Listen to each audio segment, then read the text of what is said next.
Oi, aqui é o Hugo, sejam muito bem-vindos. Hoje a gente vai trocar uma ideia a respeito do arquétipo do mago.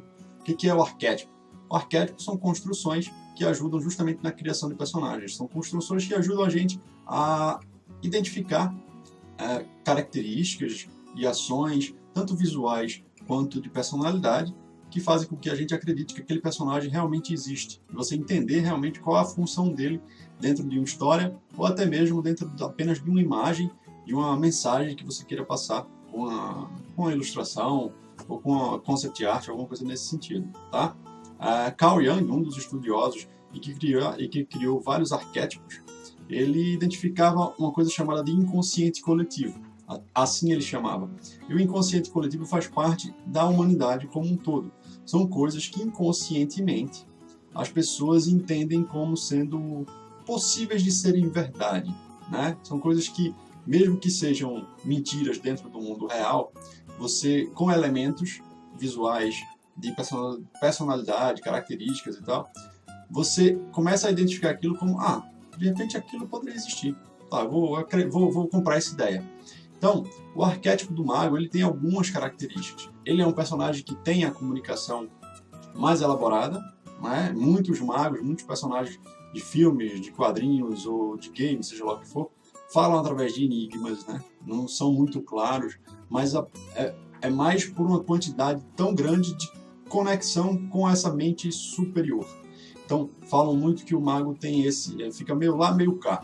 Ele consegue conectar as coisas e ele vive um pouco atemporal. É um personagem que, se você pensar em Senhor dos Anéis, o Gandalf, ele sempre aparece em momentos chaves, né?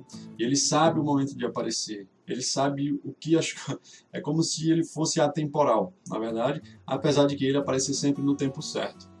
O Gandalf é um personagem que, por exemplo, se ele não existir, se você retirar ele, a obra não vai andar em diversos caminhos. As coisas não vão acontecer e vai acontecer alguma catástrofe se o personagem não tomar uma atitude, se o personagem não existisse. E então ele às vezes também é usado muito como uma válvula de escape para você desenvolver a trama, criar um plot twist ou alguma coisa nesse sentido, tá? Mas falando um pouco mais de características visuais dentro do arquétipo do mago, a gente pode vivenciar. É um personagem que tem acesso à natureza, é um personagem que tem acesso a informações que a maioria das pessoas comuns não conhecem. São personagens que você tem um aspecto sombra dele, tem um aspecto negativo, que às vezes ele pode ser...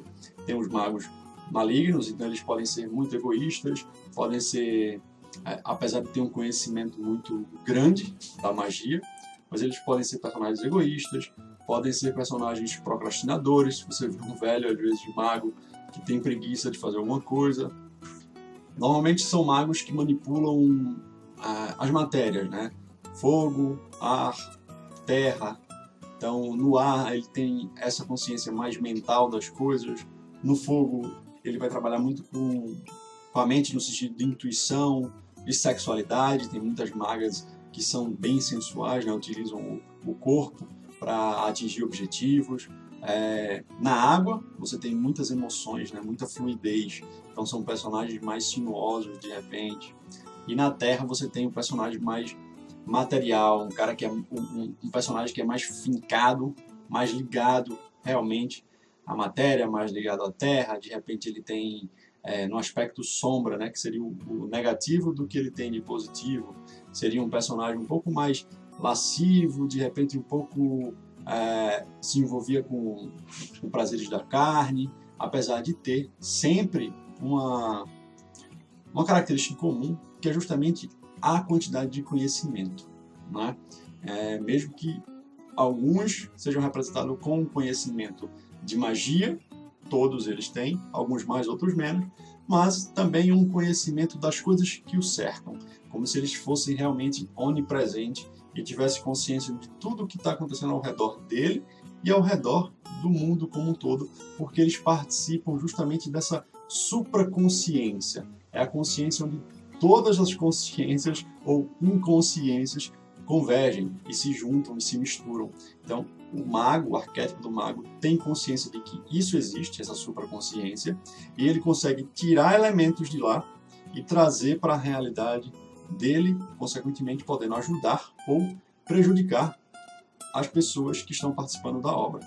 Se você começar a analisar direitinho, assim, você consegue até colocar arquétipos nas pessoas que você conhece na vida real, né?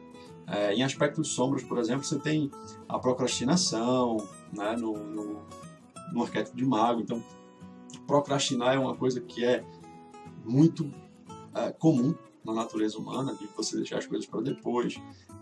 Tem magos que têm o aspecto sombra de impulsividade, quando você vê aquele vilão que está numa fúria e começa a tirar fogo para tudo que é lado. Então, tem esse aspecto de impulsividade. Tem magos que têm tendência à mentira, à manipulação. Então, são aspectos negativos dentro do arquétipo do mago, né? Mas normalmente são pessoas que têm a mente muito aberta. Então, falando de positivo, né? Ele sabe quais as ferramentas que ele precisa utilizar para ter sucesso naquilo que ele almeja, né? Ele consegue fazer uma leitura da situação de forma bem não emocional, mas saber exatamente aquilo que tem que fazer. Não que ele seja insensível, ele é um personagem que tem sensibilidade com as pessoas, ele sabe das emoções que existem, mas ele consegue controlar elas e tomar atitude, né, dentro da obra que leve ao objetivo desejado. Então, tem bastante capacidade de trabalho, normalmente são pessoas, mesmo idosas, representadas por uma pessoa velha, são pessoas que têm força física, são pessoas que têm capacidade de andar a cavalo, por exemplo, correr, enfim, lutar com espadas e serem ágeis na movimentação. São autoconfiantes, você vê que eles têm uma confiança dentro do conhecimento deles. Não é que eles não errem, eles erram, mas eles, dentro daquilo que eles estão comprometidos, eles são personagens bastante confiantes. Então, para você representar tudo isso visualmente, eu sei que é bastante coisa, você pode aprofundar um pouco mais, é uma das coisas que a gente vai estar sempre aprofundando aqui dentro do nosso canal, porque na criação de personagem você tem tanto a criação do personagem desses arquétipos, né, do mago, do pícaro, do herói, mas a gente tem a construção do personagem do artista, ou seja, a nossa própria construção, né? Como é que você se enxerga, como é que você tem atuado, qual é o teu arquétipo de repente, e como isso tem influenciado nos resultados que você está tendo até hoje, positivos e negativos. E você ter essa consciência dos arquétipos, ter a consciência das características, ter a consciência de que existe esse poder do inconsciente coletivo, esse poder do supraconsciente, né?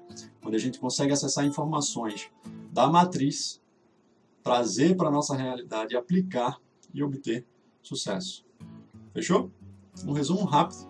A gente deixa aqui, enquanto eu falei, alguns exemplos de famosos magos da literatura, dos quadrinhos, e alguns conceitos que a gente fez também dentro de características de livros.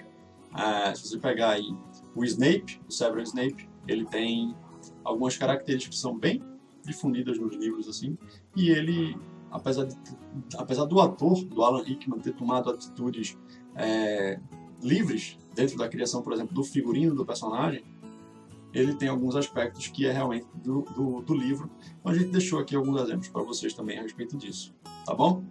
Um forte abraço, conta comigo, pessoal, e até a próxima. Valeu!